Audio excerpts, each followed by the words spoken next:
Hello दोस्तों, कैसे हो सब लोग। दोस्तों स्वागत है आज के सेशन में। हम लोग आज सीए इंटरमीडिएट स्टूडेंट्स के लिए डिस्कस करने जा रहे हैं केस सिनारियो बुकलेट। तो ये है दोस्तों केस सिनारियो, आपको इंस्टीट्यूट की वेबसाइट पे अवेलेबल हो जाएगी। जी हाँ, यहाँ पर आपको इंस्टीट्यूट की वेबसाइट पे अवेलेबल हो जाएगी और ये देखो यहाँ पर आपको मिल जाएगी। जब आप होम पेज पे जाते हो तो आपको इस तरीके का पोर्टल दिखेगा और फिर केस सिनारियो बुकलेट को आपने जाना है। इंटरमीडिएट कोर्स और जो भी सब्जेक्ट का आपको देखना है आप देख सकते हो। तो दोस्तों हम केस सिनारियो बुकलेट को डिस्कस करने जा रहे हैं आज की क्लास में, ठीक है। तो टैक्स में ना केस सिनारियो बहुत इंपॉर्टेंट है, इसलिए हम लोग इसको अच्छे से करने वाले हैं। तो पहला क्वेश्चन जो हम लोग डिस्कस करने वाले हैं वो एक केस सिनारियो है, case scenario 1। Mr. Shashikant, age 45 years, is an Indian citizen and a member of crew of a Singapore-bound Indian ship, engaged in carriage of passengers in international traffic, departing from Chennai port on 29th May 2024. ठीक है, आगे लिखता है date entered into CDC 29th May 2024 in respect of joining the ship by Shashikant. Date entered into CDC for signing off. तो ये बात आपको याद होगी, हम केस सिनारियो तभी कर सकते हैं जब आपको सारी चीजें पुरानी याद हो। तो ये रेजिडेंशियल स्टेटस में एक इंडियन सिटीजन जो crew member of Indian ship होते हैं उनके हिसाब से हम लोग कुछ डिस्कस कर चुके हैं कि जिस दिन ये सीडीसी साइन करते हैं और जिस दिन ये साइन ऑफ होते हैं ये पूरा पीरियड आउट ऑफ इंडिया माना जाता है। जब ये पूरा पीरियड आउट ऑफ इंडिया माना जाता है तो हम बाकी दिन मान लेंगे कि इंडिया में 365 में से बाकी दिन हटा दो। He stayed in India in last 4 previous years preceding the previous year 24-25। कितने दिन? 400 दिन और 750 दिन, ठीक है। He receive salary income 7,20,000 in his NRE account maintained with State Bank of India Chennai branch. He has also furnished the details of other incomes earned by him during the previous year 24-25. Dividend declared by X Limited on a Singapore company. The same was received by him in Singapore. कितना? 1 lakh. Agriculture income दिया हुआ है। Rent receive, अच्छा पाकिस्तान से agriculture income. Rent receive from house property दी है, gross दिया है, मतलब इसमें से स्टैंडर्ड डिडक्शन माइनस नहीं हुआ है। Based on the facts of the above case scenario choose the most appropriate answer of the following question. What is the mister Shashikant residential status. तो पहले तो आपको ये फाइंड आउट करना है कि उसका रेजिडेंशियल स्टेटस क्या है, और क्योंकि वो इंडियन सिटीजन है ना,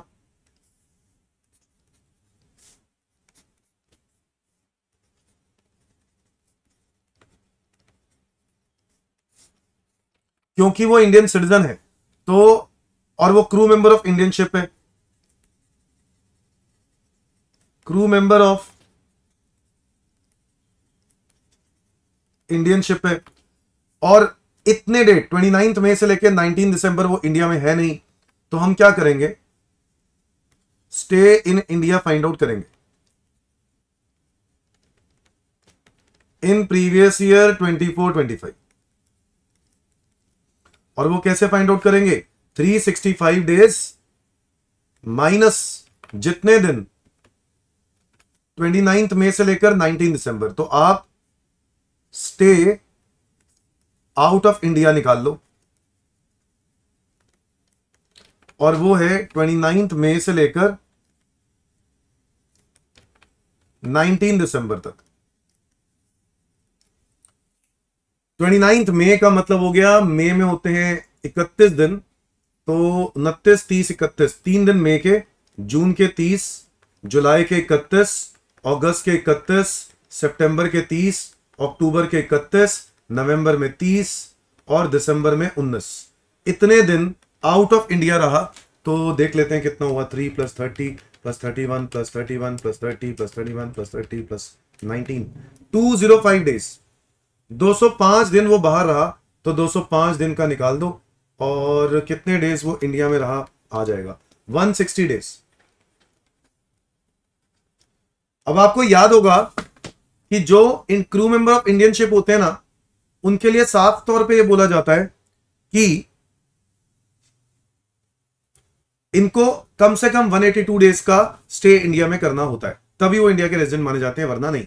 अब आप चेक करो, क्लियरली ये पता चल गया कि उसका जो स्टे है वो कितना है? 160 डेज है। और इस वजह से इस फर्स्ट पार्ट का आंसर क्या होना चाहिए बताओ? Non resident. आंसर क्या होना चाहिए? Non resident. क्या मेरी बात समझ में आ गई? नॉन रेजिडेंट ऑप्शन होना चाहिए, then that option is C, है ना बच्चों। अगले क्वेश्चन पे चलते हैं। क्वेश्चन नंबर है 2। What would be the total income of Shashikant? तो टोटल इनकम निकालनी है। देखो पहले तो ये देखो, आपको सैलरी इनकम दी हुई है एनआरई अकाउंट में, और सैलरी अगर हमें रिसीव होती है ना एनआरई अकाउंट में, या कुछ भी रिसीव होता है, वो एग्जेम्प्ट होता है, इट इज एग्जेम्प्ट। कोई टैक्स नहीं लगेगा, कोई टैक्स नहीं लगेगा। Number 2, dividend declared by x limited Singapore company, ये तो सिंगापुर की है तो इसमें कोई लेना नहीं, नॉन रेजिडेंट है, टैक्स लगेगा नहीं। Agriculture income receive in India, ये टैक्सेबल हो जाएगा। Agriculture income received in India, received in India, ये अमाउंट टैक्सेबल हो जाएगा। बताओ कितना है ये? 2.5 लाख, तो ये 2.5 लाख रुपए टैक्सेबल हो जाएगा। आगे आ जाओ। रेंट रिसीव्ड, रेंट रिसीव्ड ये ग्रॉस है दोस्तों, लिख ही दिया है उसने, और ये इंडिया से ही है, इंडिया से ही है। तो बच्चों 3,60,000 रुपए है। आपको पता है इसमें से 30% की क्या मिलेगी? Standard deduction. तो 30% स्टैंडर्ड डिडक्शन यानी 1,08,000। 3,60,000 का 30% इज 1,08,000 माइनस 360 विच इज 2,52,000। तो दोस्तों मेरी टोटल इनकम हो गई 5,02,000। सो ऑप्शन इज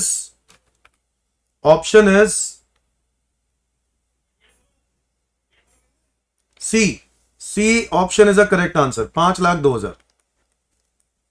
मुझे एनआरई अकाउंट में कुछ भी मिले वो एग्जेम्प्ट रहता है, बाकी के बारे में आप जानते हो कि वो इंडिया का नॉन रेजिडेंट है, तो बाकी तो टैक्सेबल हो गई। और क्योंकि ये ग्रॉस लिखा हुआ था रेंट रिसीव इन इंडिया, तो 30% की स्टैंडर्ड डिडक्शन मिलनी ही थी। आगे आ जाओ। क्वेश्चन नंबर 3 है, assume the purpose of answering this question that mister Shashikant has transferred his house property in Chennai to his minor married daughter on 1st April 24 and his wife is a housewife and does not have any income. The minor married daughter receives rent from house property. In such case, what would be the taxable income for AY 25-26 if he has shifted out of default tax regime under section 115 BSE? default tax regime shift हो रहा है, मतलब वो old regime में जाना चाह रहा है मिस्टर शशिकांत, और मिस्टर शशिकांत ने ये प्रॉपर्टी ट्रांसफर कर दी है किसको? अपने माइनर मैरिड डॉटर को। दोस्तों इसमें डीम्ड ओनर वाला टॉपिक नहीं लगता, डीम्ड ओनर में एक्सेप्शन में आ जाता है माइनर मैरिड ऑर्डर, बट इसमें क्लबिंग प्रोविजन लग जाते हैं। और जब भी कभी माइनर की इनकम पेरेंट की इनकम में क्लब होती है तो 1,500 रुपए की एग्जेम्पशन मिल जाती है। तो बच्चों मेरा आंसर क्या रहेगा पता है? इस थर्ड क्वेश्चन का आंसर क्या रहेगा? थर्ड क्वेश्चन के आंसर के लिए 5,02,000 रुपए की तो मेरी इनकम है ही है, और इसमें से मुझे एग्जेम्पशन मिल जाएगी अंडर सेक्शन 10 क्लॉज 32 कितने रुपए की? 1,500 रुपए की। तो मेरा आंसर हो जाएगा 5,05,000। ए मेरा करेक्ट आंसर होगा 5,05,000। Is that clear everyone? Exemption समझ में आए? क्लबिंग होती है ना, क्लबिंग, माइनर मैरिड डॉटर की इनकम अगर पेरेंट की इनकम में क्लब होगी तो 1,500 रुपए की एग्जेम्पशन मिलेगी। हाँ अगर ये न्यू रिजीम होता तो ये एग्जेम्पशन नहीं मिलती, इस बात का आपको ध्यान देना है। आ जाओ दोस्तों क्वेश्चन नंबर 4 पे चलते हैं। Mr. Shashikant would like to minimize his tax liability and consulted you to compute the amount of the same. तो आपको टैक्स लाइबिलिटी निकालनी है। अब बताओ मैं इनकम क्या एज्यूम करके चलूं? ये वाली देखो, ये वाली में तो एजम्पशन ली थी ना, तो आपको ये वाली ही इनकम सोच के चलनी पड़ेगी जो हम लोगों ने पहले निकाली थी 5,02,000। ठीक है, तो टोटल इनकम 5,02,000, क्योंकि थर्ड वाले पार्ट में जो क्वेश्चन है वो एजम्पशन है, तो 5,02,000 ये जो सेकंड वाला पार्ट है उसका आंसर हमने ले लिया टोटल इनकम। अब मुझे दोनों तरीके से चेक कर लेनी चाहिए, ओल्ड रिजीम के हिसाब से मेरा टैक्स कितना बन रहा है। अगर मैं ओल्ड रिजीम के हिसाब से बात करूं तो मेरा टैक्स कितना बन रहा है? पहले 2.5 लाख रुपए पर टैक्स 0 है, अगले 2.5 लाख रुपए पर 5% यानी 12,500 रुपए है, फिर बैलेंस कितना बच गया? 2,000, उस पर 20% यानी ₹400, तो 12,900 प्लस 4% का सेस,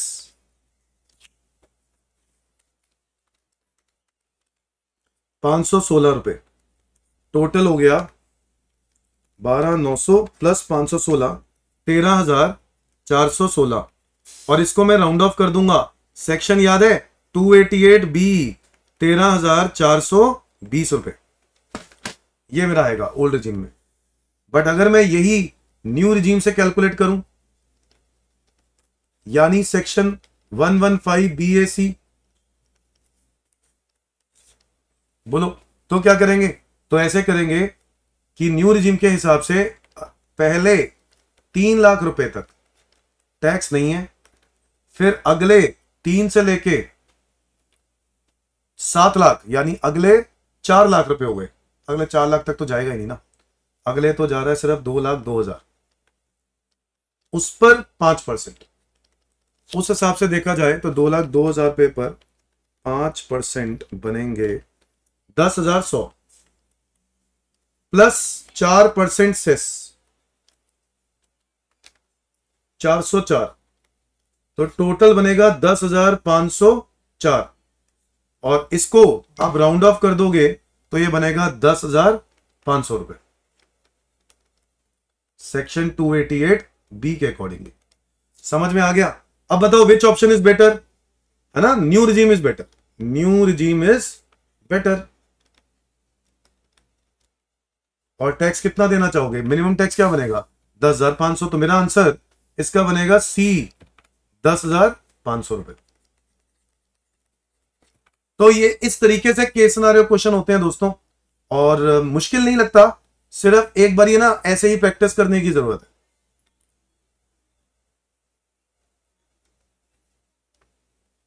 केस सिनेरियो 2 पे आ गया हूं मैं।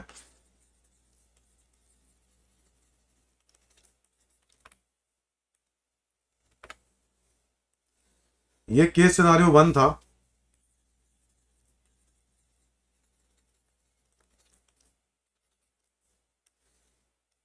केस सिनेरियो 2 बच्चों, इसके जो मैं आंसर्स लिख रहा हूं ना यहां पर, अगर आपको इसके आंसर्स चाहिए तो आपको मेरा ऐप लिंक ज्वाइन करना होगा।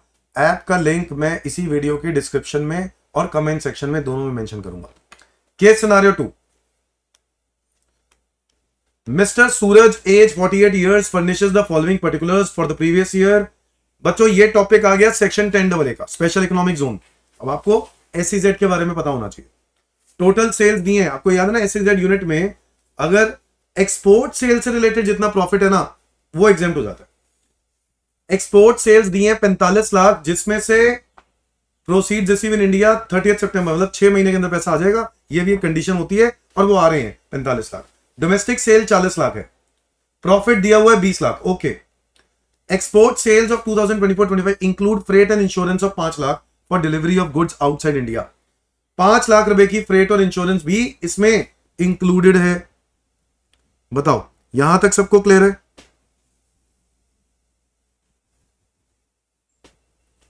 यहां तक सबको क्लियर है? ही रिसीव्ड रेंट 25,000 रुपए per month from the commercial property let out to mister Sudhir, एक salaried individual. He earned interest on saving bank account 12,500, interest on post office saving bank account 5,500 during the previous year 24-25। Based on the facts of the case scenario choose the most appropriate answer.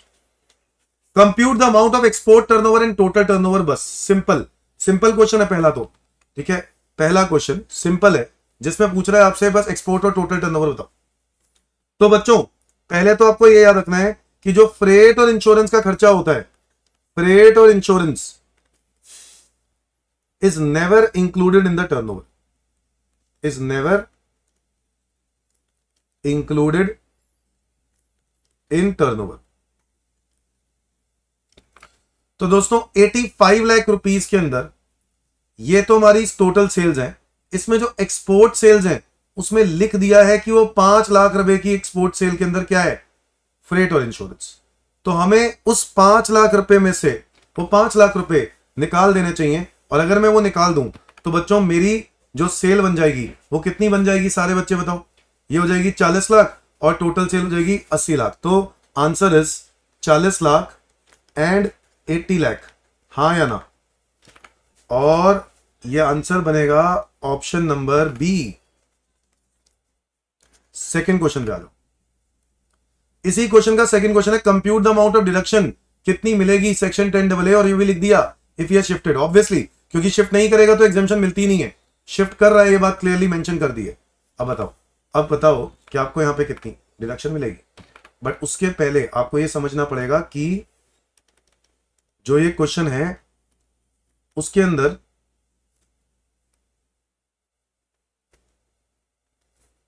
कौन से year में ये undertaking start हुई है। तो ये undertaking start आपने कब करी है, 2018 में।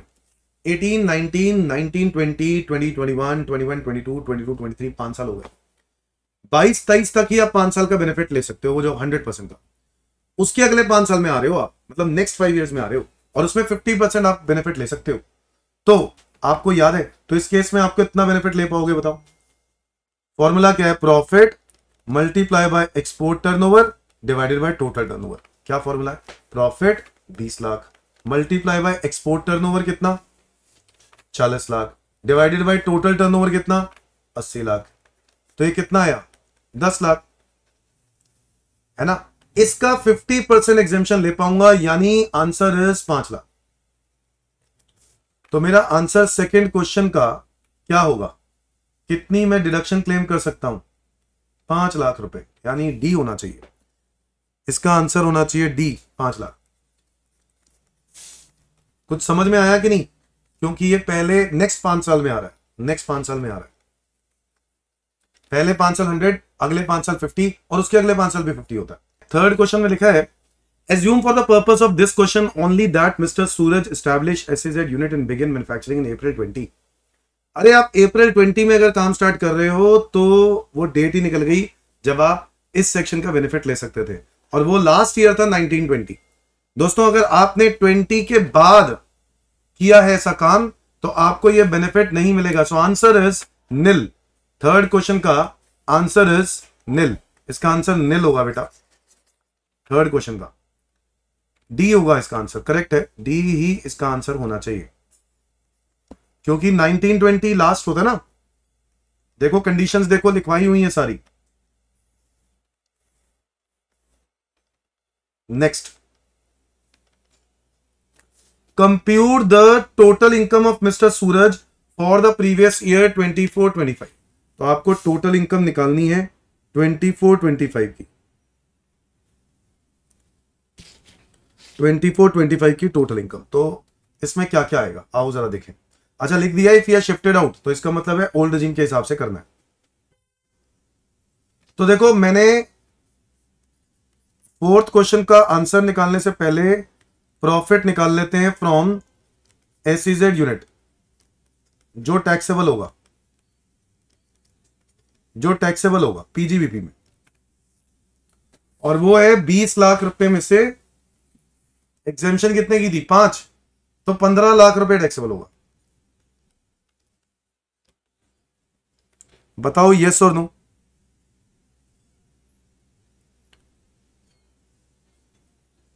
बीस लाख में से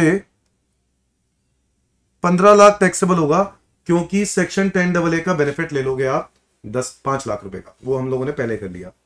हाउस प्रॉपर्टी आपके पास 25,000 रुपए पर मंथ किराए पर आपने लेट आउट किया है, तो ये रेंट फ्रॉम हाउस प्रॉपर्टी आपकी हाउस प्रॉपर्टी इनकम हो जाएगी। हाउस प्रॉपर्टी इनकम जो 25,000 इंटू 12 हो गया, साल का 3 लाख रुपए, माइनस कर दो इसमें से स्टैंडर्ड डिडक्शन जो कि है 30%, 90,000, तो ये हो जाएगा 2,10,000। तो 2,10,000 रुपए आपकी हो गई हाउस प्रॉपर्टी इनकम।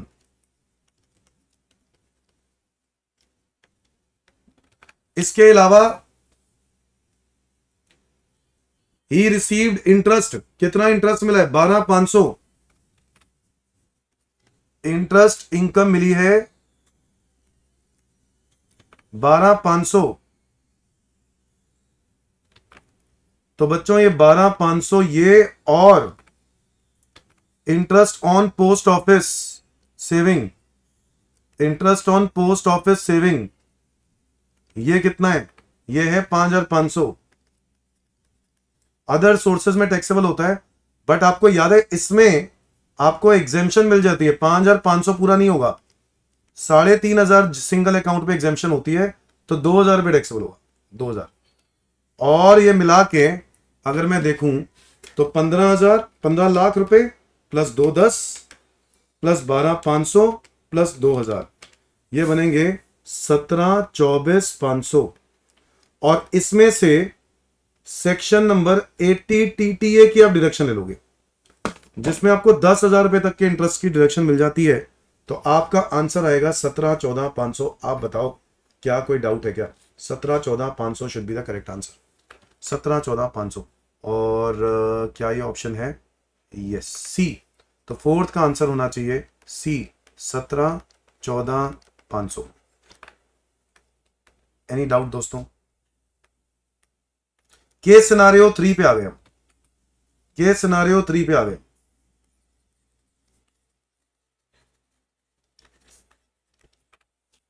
इसमें लिखा है mister Kishan is engage in following activities on agriculture land situated in India, total area of land is 5 एकड़, agriculture land. Activity A, he grows sapling seedling in nursery spreading over on 1 एकड़ land, the sale proceeds of which is 5 lakh. Cost of plantation दे दिया 140 और basic operations are not performed. ठीक है, मुझे लगता है इसमें तो कोई दिक्कत नहीं है। ही ग्रोज, एक्टिविटी बी, और क्या करता है? कॉटन ग्रो कर रहा है, 40% of the cotton is sold for 4 lakh, the cost of cultivation of which is 225, the cultivation cost of the balance 60% cotton is 337,500, market value of the same. हमने ऐसे question किए हुए हैं दोस्तों, एग्रीकल्चर इनकम चैप्टर का है। ठीक है, एक्टिविटी सी क्या है? लैंड मेजरिंग 1 एकड़ is let out to mister Ramesh on monthly rental 15,000, जिसमें से 50% लैंड एग्रीकल्चर के लिए यूज हो रही है और 50% नॉन एग्रीकल्चर। और जो एग्रीकल्चर के लिए यूज हो रही है वो तो एग्रीकल्चर इनकम होगी, जो नॉन एग्रीकल्चर के लिए यूज हो रही है वो एग्रीकल्चर इनकम नहीं होगी। क्वेश्चन ने बोला है what amount of the income arising from activity A. लो, सिर्फ एक्टिविटी ए बोला है, सिर्फ एक्टिविटी ए। आ जाओ दोस्तों, तो एक्टिविटी ए से मुझे कितनी इनकम होगी ये निकालने के लिए बड़े ही सिंपल है। सैपलिंग एंड सीडलिंग्स, मेरे कितने इनकम आ रही है? सेल प्रोसीड्स 5 लाख, और उस पे खर्चा कितना हो रहा है? 140। तो कितना अमाउंट मुझे क्या होना चाहिए टैक्सेबल? 3,60,000 रुपए टैक्सेबल होना चाहिए। Sorry, agriculture income, not taxable, agriculture income होनी चाहिए, एग्रीकल्चर इनकम ये आ जाएगी। तो दोस्तों मेरा आंसर फर्स्ट क्वेश्चन का 3,60,000, सी 3,60,000। आ जाओ दोस्तों सेकंड पार्ट पे। What amount of income from activity B with respect to sale of cotton would constitute agriculture income and business income? आपको बताना है कितना एग्रीकल्चर होगा कितना बिजनेस होगा। एक्टिविटी बी में निकाल लेंगे, बहुत आसान है। आप पहले तो ये समझ लो कि कॉटन जो है ना वो एग्रीकल्चर है, बट कॉटन से यान बनाना एग्रीकल्चर नहीं है। तो जो कॉटन, सिर्फ और सिर्फ कॉटन आप बेच देते हो, सेल ऑफ रॉ कॉटन, वो कितना है? देखो वो है 40% कॉटन, ये कितने का बेच देते हो? 4 लाख। और इस पे एक्सपेंसेस कितने हैं? कल्टीवेशन कॉस्ट 40% पे 225।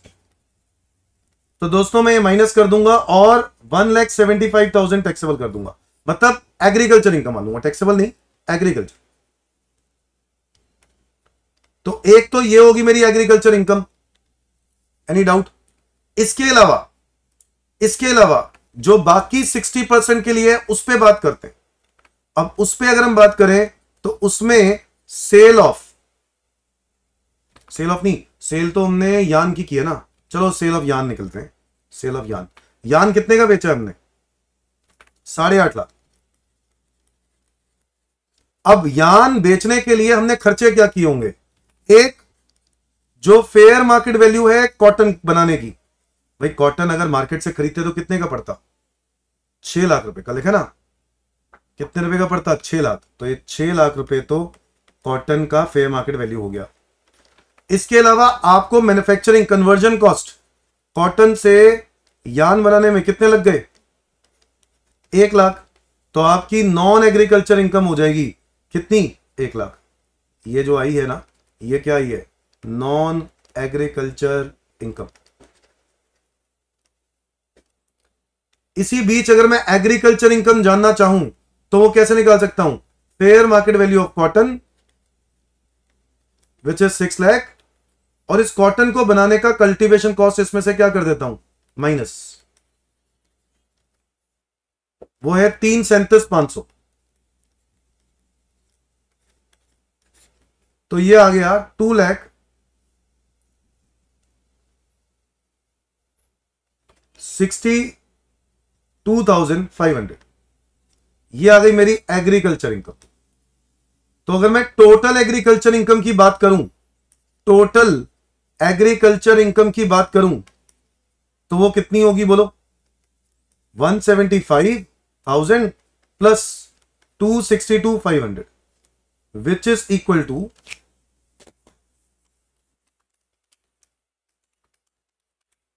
4,37,500। और नॉन एग्रीकल्चर इनकम कितनी होगी बोलो? 1,00,000 रुपए। तो क्या रहेगा मेरा आंसर? एग्रीकल्चर इनकम और नॉन एग्रीकल्चर इनकम। तो एग्रीकल्चर इनकम होनी चाहिए 4,37,500। ऐसा आंसर तो दिख ही नहीं रहा।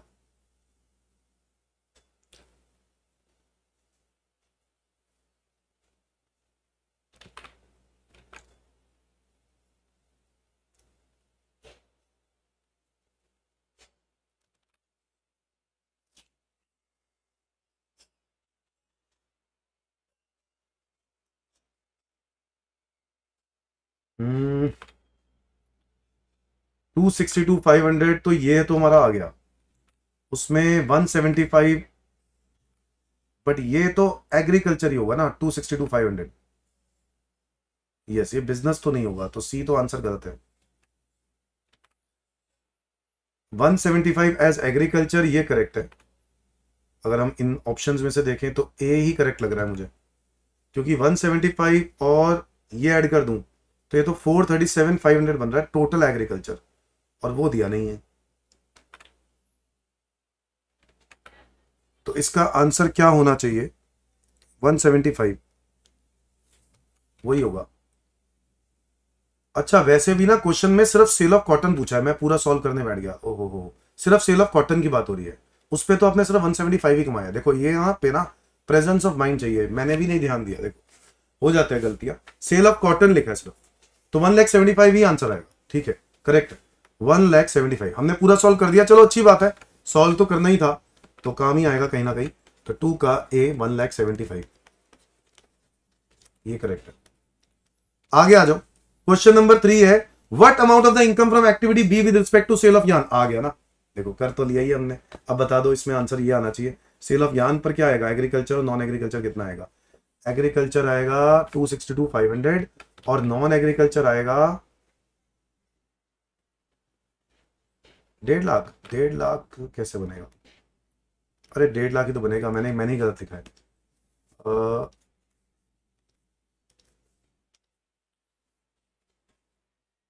1,50,000 ही बनेगा बेटा, सॉरी मैंने ही गलत लिखा है। नॉन एग्रीकल्चर इनकम 1,50,000, तो answer should be B. B answer होना चाहिए। ये किस पार्ट का? थर्ड पार्ट का। तो काम तो फायदा तो हम करा ही लेते हैं अपना। 262,500 और बोलो कौन सा वाला हो गया? AI, और 150 एज BI बिजनेस इनकम। अगले क्वेश्चन पे आ गए। What amount of income arising from activity C constitute agriculture. इसमें से क्या एग्रीकल्चर होगा? ठीक है, क्या एग्रीकल्चर होगा? फोर्थ क्वेश्चन, एक्टिविटी सी में क्या है? अब देखो एक्टिविटी सी में 15,000 रुपए का मंथली रेंट है। 15,000 का मंथली रेंट है, तो 15,000 इंटू 12 कर दो पहले तो 180। अब इस 180 में से 50% एग्रीकल्चर पर्पस के लिए और 50% नॉन एग्रीकल्चर पर्पस के लिए है। तो सिंपल है, सिर्फ 90,000 रुपए ही हमारी क्या होनी चाहिए, एग्रीकल्चर इनकम। तो फोर्थ क्वेश्चन का आंसर होना चाहिए 90,000 as agriculture.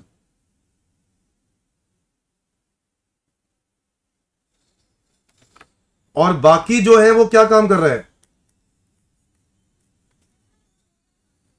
Non agriculture purpose लिखा है, कहीं ये तो ना लिखा है कि किराए पर दिया है, वो सॉरी वो हाउस प्रॉपर्टी है, तो इसलिए 63 नहीं आएगा। हाउस प्रॉपर्टी थोड़ी ना है, कहीं लिखा तो ना बिल्डिंग है, लैंड दी है किराए पर, तो यही आएगा, डी होना चाहिए आंसर फोर्थ का, D. 90,000 agriculture and 90,000 non agriculture. Is that clear? कहां टैक्सेबल होगा, अदर सोर्सेज में, अदर सोर्सेज में टैक्सेबल होगा, लैंड रेंट में दिए। आगे आ जाओ, फिफ्थ क्वेश्चन, कंप्यूट जो ग्रॉस टोटल इनकम, सब कुछ अब टोटल कर दो, लो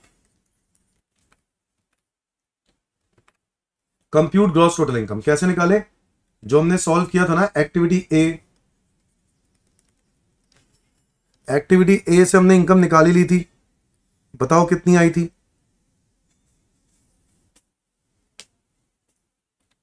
एक्टिविटी ए से हमारी इनकम कितनी आई थी वो हमने निकाल ली थी ना, बट ये तो एग्रीकल्चर इनकम निकाली थी, और सेकेंड वाले में एग्रीकल्चर नॉन एग्रीकल्चर 1.5 लाख रुपए, एक्टिविटी बी 1.5 लाख रुपए नॉन एग्रीकल्चर। इसके अलावा 90,000 ये एक्टिविटी सी, 90,000 ये, तो टोटल इनकम जो हमारी टैक्सेबल होगी वो होगी 2,40,000, क्योंकि बाकी इनकम एग्रीकल्चर हो गई वो एग्जेम्प्ट हो जाएगी। Is that clear everyone? Is that clear everyone? ये हो गया हमारा टोटल इनकम, तो आंसर होना चाहिए फिफ्थ का ए, 2,40,000। केस सिनारियो अभी खत्म हो गए, केस सिनारियो अब हम पहुंच गए हैं फोर्थ पे।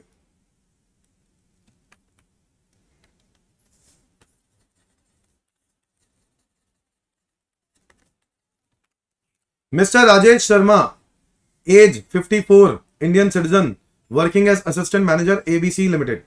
He is getting basic salary 58,000 per month. He used to travel frequently outside India for his office work. He left India from Delhi airport on 5th of October 2024 and returned to India on 2nd of April. For the previous year information ये दी है, Mr. Rajesh exercised the option to shift out of the default regime, मतलब old regime के हिसाब से बताना है। अब देखो मैं इतना लंबा क्वेश्चन पढ़ूं कोई फायदा नहीं है, क्योंकि पहले क्वेश्चन पढ़ो क्या क्या कह रहा है। What is mister Rajesh Sharma residential, आप पूरा क्वेश्चन करने लग जाओ, क्वेश्चन मांग रहा है रेजिडेंशियल स्टेटस, बेकार की बात है, तो पहले रेजिडेंशियल स्टेटस निकाल। भाई 2-2 नंबर के क्वेश्चन आने हैं, 2-2 नंबर इकट्ठे करो ना यार, बोलो हाँ या ना, ऐसा ही करना चाहिए, पूरा क्वेश्चन पे टाइम मत वेस्ट करो, थोड़ा सा हिंट ले लिया क्वेश्चन क्या है किस चीज के बारे में, अब जरा क्वेश्चन पढ़ना चालू करो और फिर उसमें से फाइंड आउट करो। अब रेजिडेंशियल स्टेटस निकालना है, इसमें यह लिख दिया कि आप ड्यूरिंग द ईयर 5 अक्टूबर को 2024 से लेकर 2 अप्रैल तक 2025 तक आप इंडिया में नहीं हो, यानी आप कहां हो, आउट ऑफ इंडिया। बोलो तो फिर बताओ आप कितने दिन इंडिया में हो, 24-25 में देखें तो अप्रैल में 30, मई में 31, जून में 30, जुलाई में 31, अगस्त में 31, सितंबर में 30, अक्टूबर में 31, नवंबर में 30, सॉरी अक्टूबर में तो 5 तारीख ही है, सॉरी 5, बस इतने ही दिन आपको याद है, जिस दिन वो इंडिया से जाता है और जिस दिन इंडिया में आता है, दोनों ही दिन इंडिया में काउंट होते हैं, 30, 31, 30, 31, 31, 30 और 5, 188 डेज। अब क्योंकि उसका स्टे 188 डेज है तो वो इंडिया का क्या है, रेजिडेंट तो है, कंफर्म हो गया। इससे पहले के बारे में क्वेश्चन में कुछ वैसे लिखा नहीं हुआ, तो हम ये मान के चलेंगे कि वो इंडिया में ही था, तो ROR ही होना चाहिए answer. Resident but can't determine ROR, हाँ तो ए होना चाहिए आंसर फर्स्ट क्वेश्चन का। बोलो यस और no.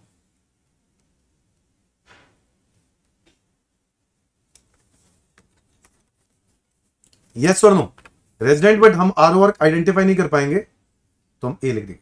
What are is taxable perquisites, लो जी टैक्सेबल परक्विजिट मांग रहे हैं, ओके सिर्फ परक्विजिट टैक्सेबल बताने हैं तो क्या करना है, परक्विजिट्स पे आ जाओ। परक्विजिट्स पहले आइडेंटिफाई करो हैं कहां, ये तो अलाउंसेस है। Medical bill of his mother amounting to 15,000 reimburse हो गए, मदर के बिल। बच्चों मदर फैमिली रिलेटिव में आती है और अगर है तो ये इंक्लूड होगा या नहीं होगा। अब देखो इसके अंदर एग्जेम्पशन तब थी अगर गवर्नमेंट हॉस्पिटल में इलाज हो, मेडिकल फैसिलिटी में, या फिर हॉस्पिटल ओन्ड बाय एम्प्लॉयर हो, ऐसा कहीं लिखा नहीं हुआ, या फिर ऐसा हॉस्पिटल हो जो अप्रूव्ड हो, बट वो सब चीजें नहीं है तो ये फुली टैक्सेबल होगा, ये टैक्सेबल होगा, मेडिकल रीइंबर्समेंट टैक्सेबल होगा। 15,000। इसके बाद transferred a laptop 15,000 on 31 December. The laptop was acquired by the company on 1 October 21। Company was charging depreciation, company क्या डेप्रिसिएशन चार्ज करती है मैटर नहीं करता है, कंपनी ने आपको लैपटॉप बेच दिया है, बस ये बात लिखिए। कब बेचा है, 31 दिसंबर को। खरीदा कब था, 1 अक्टूबर को। तो अगर मैं लैपटॉप की बात करूं तो 1 अक्टूबर 21 से लेकर आपने इसको यूज किया 31 दिसंबर 2024 तक, और कंप्यूटर लैपटॉप पे डेप्रिसिएशन है 50% WDP, 50% WDP। याद रखना है, ये बातें पढ़ चुके हैं हम लोग सैलरी चैप्टर में, है ना। तो 31 दिसंबर 24 को बेचा है ना, तो आप बताओ पहले तो कितने साल बनते हैं आपको याद है, सिर्फ डेप्रिसिएशन ईयर का लगता है, मंथ्स को इग्नोर करते हैं, मंथ्स और डेज को। तो 1 अक्टूबर 21 से 1 अक्टूबर 22, 22 से 23, 23 से 24, यानी टोटल कितने, 3 साल। दोस्तों 3 सालों का डेप्रिसिएशन लगा दो। 15,000 रुपए का लैपटॉप है, पहले तो ईयर 1, उसमें से डेप्रिसिएशन फर्स्ट ईयर का लगाओगे 50%, 7,500, कितना रह गया 7,500। फिर डेप्रिसिएशन लगाओगे 50%, 3750, यह आया 3750, और फिर डेप्रिसिएशन लगाओगे थर्ड ईयर का 50%, विच इज 1875।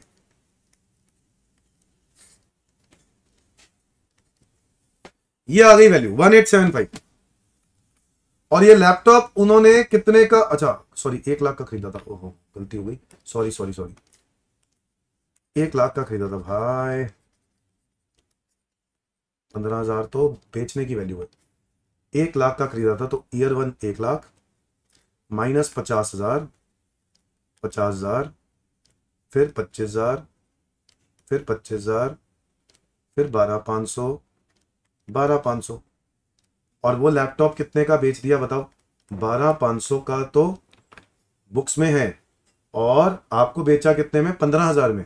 अच्छा मतलब महंगा बेच दिया, ठीक है, तो आपको महंगा बेचा भाई, महंगा बेचा है, तो ये परक्विजिट बनेगा ही नहीं, लैपटॉप निल, लैपटॉप वाला परक्विजिट निल आएगा, कोई नहीं, कुछ नहीं बनेगा। समझ में आ गया कि नहीं, क्योंकि तब बनता ना अगर बुक वैल्यू से सस्ते में बेचा होता, ये तो महंगे में बेच दिया।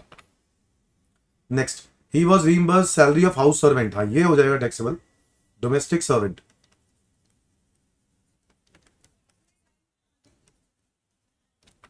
डोमेस्टिक सर्वेंट में 4,000 पर मंथ इंटू 12 हो गया 48,000। आगे आ जाओ, professional tax paid by employer, ये बन गया employees obligation met by employer,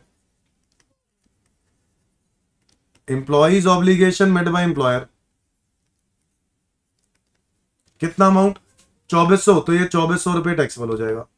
इसके बाद लिखा 400 equity shares allotted by ABC at a rate of 250 पर share against fair market value 350 on the rate of exercising option. 400 share allot कर दिए at the rate of 250 पर share, 250 रुपए प्रति share में, जिसकी मार्केट में कीमत कितनी है 3.5, तो आपको ईसॉप दिया, ये स्वेट इक्विटी हो गया ना, स्वेट इक्विटी। तो 350 माइनस 250 कितना हुआ 100, 100 मल्टीप्लाई बाय 400 कितना हो गया 40,000, इतने रुपए सस्ता हो गया। Short term capital gain on sale of shares, ये तो परकोजेट नहीं है, परकोजेट वाला काम खत्म, यही था सब कुछ परकोजेट। तो बच्चों परकोजेट का टोटल कर देते हैं और वो हमारा आंसर होगा। तो 15,000 प्लस 48,000 प्लस 2400 प्लस 40,000, तो परकोजेट्स अगर हम देखें तो 1,05,400 के बन रहे। सो इसका आंसर नंबर क्या बनेगा?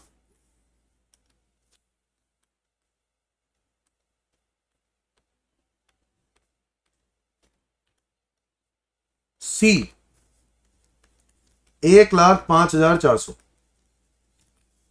Is that clear everyone? अगला क्वेश्चन है what is the income chargeable under that salary. तो लो जी, अब आपने काफी हद तक तो सॉल्व कर ही लिया है, तो ये क्वेश्चन करना कौन सा मुश्किल है? सैलरी इनकम निकालनी है बच्चों, सैलरी इनकम निकालनी है। आ जाओ, सबसे पहले आपको बेसिक पे दिया है तो बेसिक पे लिखते हैं। बेसिक कितना दिया है? 58,000। सो 58 मल्टीप्लाई बाय 12, ये बनेगा 6,96,000 प्लस, और क्या होगा? डीए, डीए कितना है? 10% ऑफ बेसिक पे, यानी 69,600। 69,600। इसके बाद आपको दिया है बोनस, बोनस कितना? 98,000। इसके बाद दिया है मेडिकल अलाउंस, मेडिकल अलाउंस किसी कैटेगरी में नहीं आता, fully taxable. He was reimbursed medical पैसे, ये तो हम लोगों ने पहले ही परक्विजिट सारे एक साथ लिख देते हैं, पहले ही वर्किंग सॉल्व कर दिया हमने। परक्विजिट्स 1,05,400, क्यों दिमाग लगाना, क्यों भाई? तो परक्विजिट्स वही है बस, बाकी ये तो कैपिटल गेन है। ये हो गया हमारा टोटल, और फिर स्टैंडर्ड डिडक्शन क्लेम कर लेंगे। 696 प्लस 69,600 प्लस 98,000 प्लस 60,000 प्लस 1,05,400, ये बनेगा 10,29,000। अब इसमें से आपको, क्योंकि ओल्ड रजीम में तो स्टैंडर्ड डिडक्शन मिलेगी 50,000, ओल्ड रजीम है ना, हाँ, स्टैंडर्ड डिडक्शन मिलेगी 50,000 माइनस आपका professional tax paid by employer, तो प्रोफेशनल टैक्स भी है 2,400 रुपए, वो भी माइनस हो जाएगा। तो आंसर आएगा ये 10,29 माइनस 52,400 विच इज 9,76,600। ये हमारी आ गई सैलरी इनकम।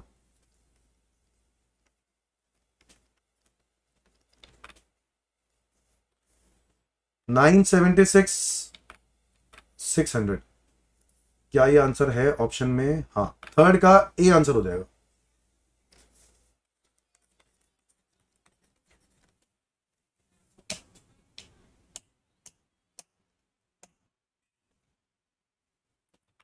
$976,600 डन। अगला है टोटल टैक्स लायबिलिटी निकाल दो। अब टोटल टैक्स लायबिलिटी, ये कौन सा मुश्किल है, सारा काम तो हो ही गया।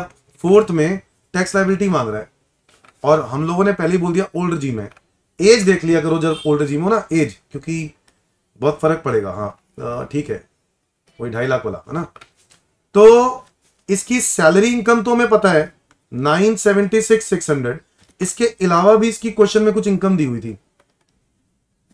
Short term capital gain on which STT has been paid, तो मतलब अंडर सेक्शन 111A हो गया, और मई 24 को बेचा है, यानी 23 जुलाई 2024 से पहले शॉर्ट टर्म कैपिटल गेन पर टैक्स 15% लगता था। तो ये 94,000 ऐड करके पहले तो टोटल निकाल लो, ये बना 976,600 प्लस 94,000, 10,70,600। अब ये टोटल आ गया, टैक्स निकालना है, तो टैक्स निकालने के लिए पहले 94,000 पे लगा दो 15%, 14,100 प्लस जो 976,600 है ना, इस पे लगा दो स्लैब रेट। पहले 2.5 लाख रुपए पर टैक्स 0, अगले 2.5 लाख रुपए पर 5% यानी 12,500। अगला कितना बच गया? 4,76,600 पर 20%, 95,320, तो ये टोटल हो गया 12,500 प्लस 95,320 विच इज 1,07,820। तो स्लैब रेट वाला टैक्स ऐड कर देता हूं 107,820, टोटल हो गया 121,920 प्लस इस पे लगा देंगे सेस 4%, 4,877, टोटल हो जाएगा ये 121,920 प्लस 4,877 विच इज 126,797, और इसको हम राउंड ऑफ कर सकते हैं 126,800। तो ये हमारी आ गई टैक्स लायबिलिटी 126,800।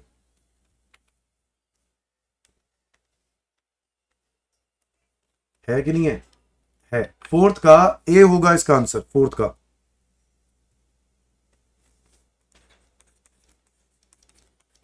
$126,800। Done everyone. बस इस तरीके से हमें करना होता है, क्या ही दिक्कत है इसमें।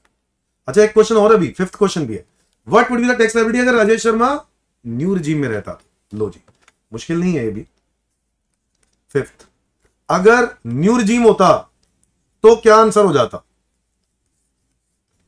बच्चों न्यू रिजीम होता ना तो हम क्या करते, पहले बस सीधा सीधा वही देखते हैं कि न्यू रिजीम के बेसिस पर हम क्या करते हैं। ये जो बेसिक सैलरी है ना, यहीं पर मैं सॉल्व कर देता हूं। ये पूरा टैक्सेबल होता न्यू रिजीम में, यहीं लिख देता हूं। हाँ बिल्कुल होता। ये डीए भी हो जाता 69,600, बिल्कुल होता। बोनस भी होता, बिल्कुल होता। मेडिकल अलाउंस फुली टैक्सेबल होता, बिल्कुल होता। परक्विजिट्स में एज इट इज 1,05,400 सब कुछ वही आता, सिर्फ जो स्टैंडर्ड डिडक्शन है वो हो जाती 75,000, और प्रोफेशनल टैक्स की डिडक्शन हमें नहीं मिलती। तो हमारा इनकम पता है क्या हो जाती? 10,29,000 माइनस 75,000 विच इज 9,54,000। तो मेरा टैक्स कितना आता? 9,54,000 मेरी हो जाती सैलरी, और short term capital gain 111A ये तो आया था 94, टोटल हो गया 10,48,000। अब 94,000 पे तो मैं लगा दूंगा 15%, 14,100, और इस पर लगा दूंगा स्लैब रेट। और क्योंकि न्यू रिजीम का स्लैब क्या कहता है, पहले 3 लाख रुपए पर टैक्स है 0, अगले 4 लाख रुपए पर 5%, 20,000 रुपए, अगले 3 लाख रुपए पर 10%, नहीं 3 कहां से, ये तो रहे कितने, 3 तो बचे ही नहीं ना, तो ये हो गए 7,954 माइनस 7 लाख, 2,54,000, फिर 10% विच इज 25,400, तो ये हो जाता 45,400, प्लस लगा देंगे, अच्छा इसमें ही ऐड कर देते हैं 45,400, टोटल हो गया 45,400 plus 14,100, 59,500 plus cess 4%, 2,380, total tax 61,880, ये आ जाएगी हमारी टैक्स लायबिलिटी 61,880। 5 का डी होना चाहिए आंसर। यस, 5 क्वेश्चन का D answer is correct answer 61,880। क्या मेरी बात समझ में आ गई दोस्तों? तो इस तरीके से हमने 5 के सिनारियो के क्वेश्चन निपटा दिए हैं आज, नहीं 4 कर दिए। आओ 5वां भी देख ही लेते हैं। मिस्टर हार्दिक, जिसकी एज 45 ईयर्स है, is appointed as senior executive officer in Sky limited Mumbai on 1 Feb 2024। Grade scale दे दिया है। ही इज पेड डीए, देखो 1 Feb 24 को ज्वाइन हुआ है, तो 1 Feb 24 से 1 Feb 25 को जो कि साल के बीच में पड़ रहा है, चेंज हो जाएगी सैलरी। डीए कितना है 40%। He is given a rent free unfurnished accommodation 1/10/2024 को। कंपनी पेज लीज रेंट 5,000 रुपए। He has been provided with a car 1.6 litre which is used by him for private purpose. The actual cost of car is 8 lakh. The monthly expenditure of car is 5,000 which is fully met. ये वगैरह ठीक है ठीक है ठीक है। Question ने क्या मांगा है वो पे, what would be the value of RFA rent free accommodation. अच्छा क्वेश्चन में लिख दिया है कि ये ही वांट्स टू पे टैक्स अंडर डिफॉल्ट रजीम, मतलब सेक्शन 115 BAC। तो केस सिनारियो है 5 और इसमें मैं बात कर रहा हूं फर्स्ट क्वेश्चन की, जहां पे मुझे आरएफए फाइंड आउट करना है, रेंट फ्री एकोमोडेशन।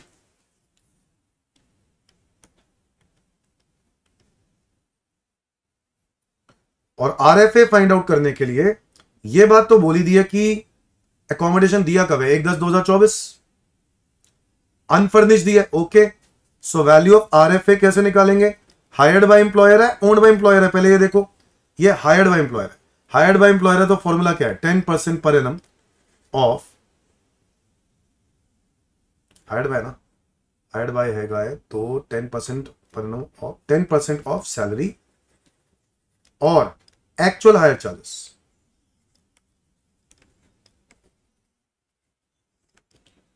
अब ये जो सैलरी है ना, सैलरी यहां पर सैलरी क्या है, बेसिक पे आएगा कि नहीं आएगा, आएगा,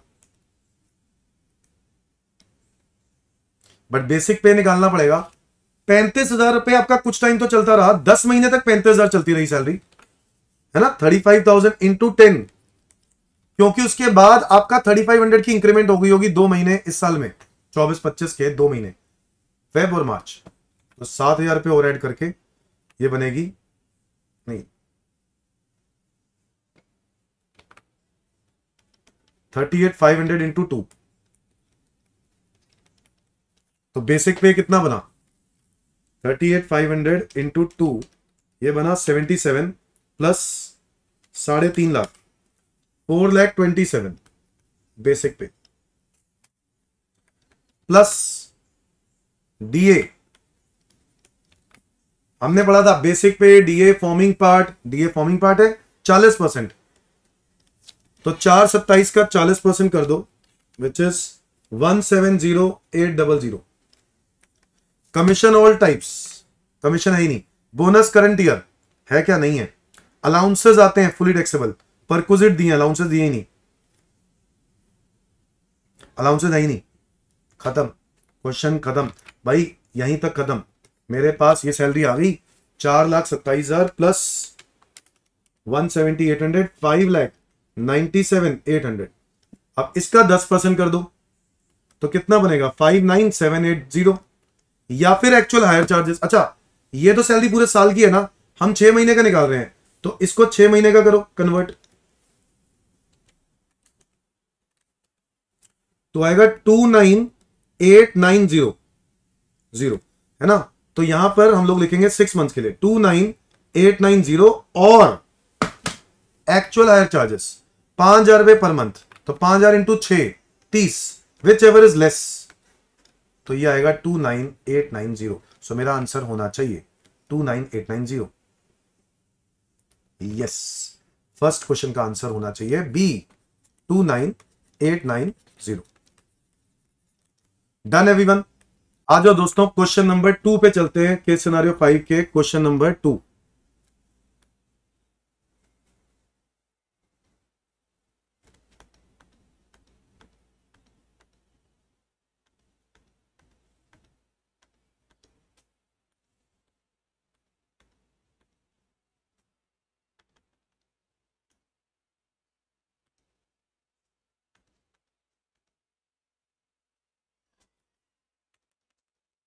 क्वेश्चन ने मांगा है what amount of health insurance premium paid during the previous year 24-25 by Hardik can be claimed as deduction while computing the total income. और कह दिया है कि ओल्ड रिजीम में हो, अगर आप ओल्ड रिजीम में हो और आपको बताना है कि कितनी इनकम होगी तो कितना होगा, डिडक्शन कितनी मिलेगी। तो बच्चों देखो, आप प्रीमियम स्टार्ट कर रहे हो 1 अक्टूबर 24 से, कितने सालों तक जाएगी डिडक्शन, 48 महीने बोला है, 48 महीने मतलब 1 अक्टूबर 2028 तक। तो कितने साल कवर हो रहे हैं इसमें? एक हो रहा है 24-25, एक हो रहा है 25-26, एक हो रहा है 26-27, एक हो रहा है 27-28 और एक 28-29, यानी टोटल देखा जाए तो 5 साल हो रहे हैं। बोलो 5 साल हो रहे हैं कि नहीं? क्योंकि ये प्रीमियम कब दे रहा है? 1/10/2024 को, और कितना अमाउंट दे रहा है टोटल? 1,20,000। तो इस 1,20,000 को डिवाइडेड बाय 5 करो तो ये बनेगा कितना? 24,000। और 24,000 रुपए की लिमिट है तो वैसे भी ईयरली 24,000 रुपए की रिडक्शन आपको मिल जाएगी। तो आंसर होना चाहिए 24,000। सेकेंड क्वेश्चन का C should be the correct answer, 24,000। Is that clear everyone? Third question पे आ गया हूं मैं। What would be the perquisite value of car? Car की परक्विजिट वैल्यू बताओ। कार के लिए बताइए तो गाड़ी 1.6 लीटर है which is use by him for private purpose only, और कंपनी ने गाड़ी दी है। खर्चे एम्प्लॉयर एम्प्लॉयर केस है, तो बताओ क्या होगा इस केस में? गाड़ी 8 लाख का 10%, 80,000 पूरा पूरा टैक्सेबल। और मंथली एक्सपेंडिचर कार का कितना है? 5,000 इंटू 12, 60,000। 1,40 होना चाहिए परक्विजिट, 1,40 होना चाहिए परक्विजिट। थर्ड क्वेश्चन का 1,40 D.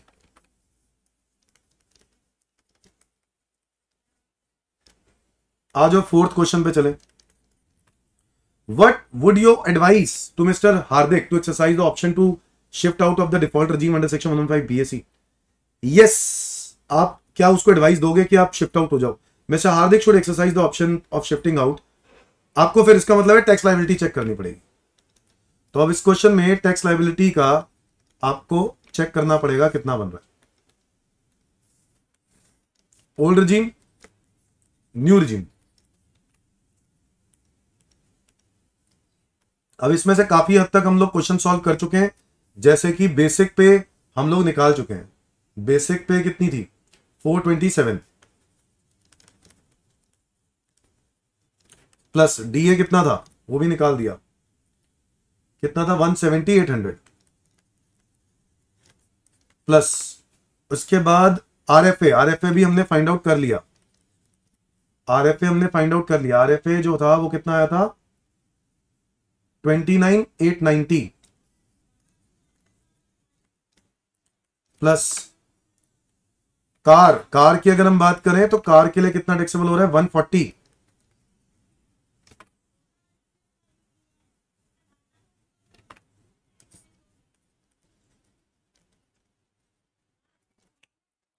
Gross salary 4,27,000 plus 170,800 plus 29,890 plus 140, ये हो गया 767,690।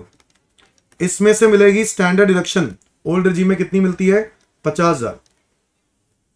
तो ये हो जाएगा माइनस 50,000, 717,690।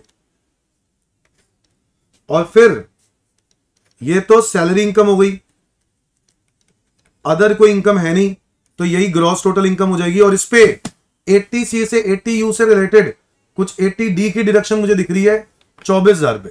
80D 24,000 रुपए minus PPF 80C PPF 1.5 lakh रुपए। ये अगर मैं डिडक्शन क्लेम कर लूं तो मेरे पास नेट इनकम कितनी आएगी? 717,690 माइनस 24,000 माइनस 1.5 लाख, यह आएगी 543,690।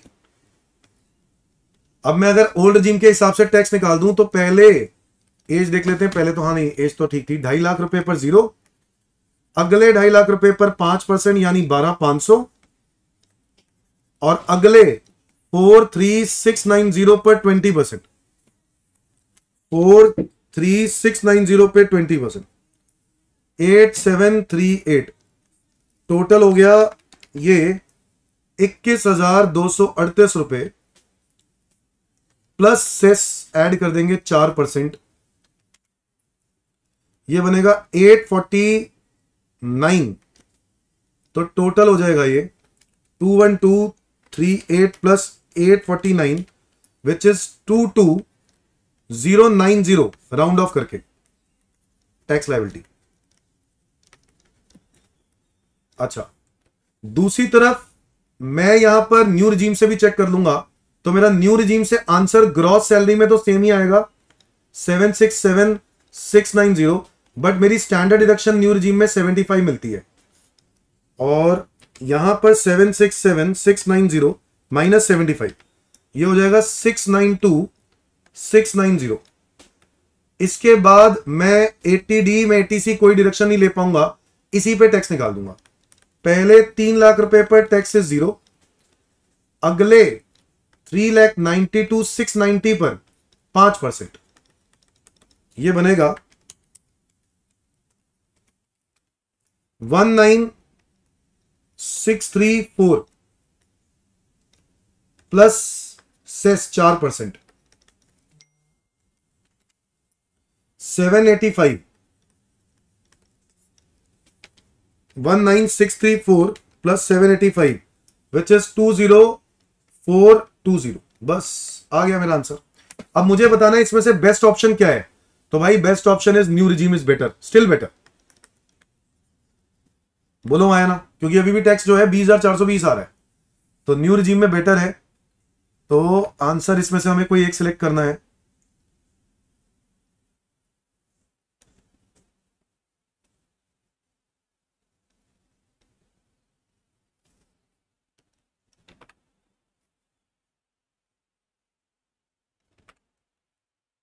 क्या हम लोगों ने आंसर में कोई मिस्टेक किया? Hardik should exercise the option in case would like to 53,310। ये कहां पहुंच गए भाई, इतना तो नहीं आना चाहिए।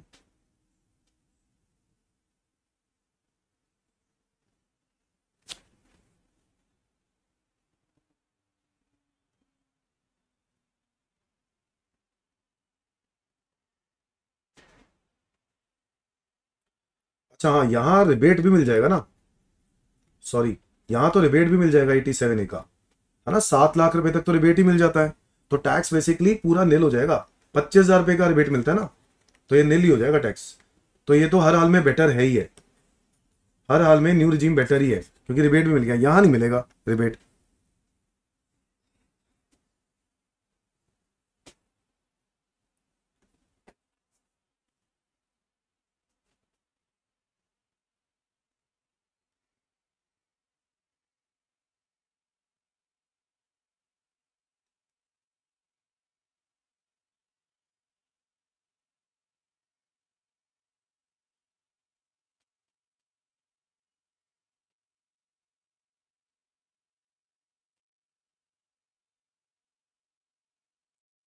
बच्चों कोई टोटलिंग में मिस्टेक हुई है मुझे ऐसा लग रहा है, प्लीज आप लोग चेक कर लेना। बट आंसर मेरा यहाँ पे टोटल में कुछ फर्क है, बट आंसर मेरा भी न्यू रिजीम ही होगा। तो answer should be no, mister Hardik should not exercise the option of shifting out, क्योंकि डिफॉल्ट रिजीम इज बेटर। तो आंसर इज डी। ठीक है, तो ये आंसर हो गया, दैट्स इट। ऐसे हैं दोस्तों केस सिनारियो। अब आप मुझे बताओ, मैंने आपको आज की जो क्लास में केस सिनारियो 5 करवा दिए, मैं 5 से लेके 6-7 एमसीक्यू केस सिनारियो अगली क्लास में कराऊंगा। बट आपको इफेक्टिव लग रहा है कि नहीं लग रहा है? ठीक है, जल्दी जल्दी क्लास आएगी, जल्दी जल्दी, मतलब आप ये समझो अगले हफ्ते तक पूरा हो जाएगा। ठीक है, डीटी का पूरा हो जाएगा। बट आपको फायदेमंद है तो लाइक करो, सब्सक्राइब करो, अपने दोस्तों को शेयर करो। और ये केस सिनारियो अच्छे से पढ़ना बहुत जरूरी था, प्रैक्टिस होनी चाहिए। एग्जाम में शुरुआत में केस सिनारियो दिखेंगे, बच्चे टेंशन में आ जाते हैं। ठीक है, चलो आज के लिए इतना ही, बाय बाय।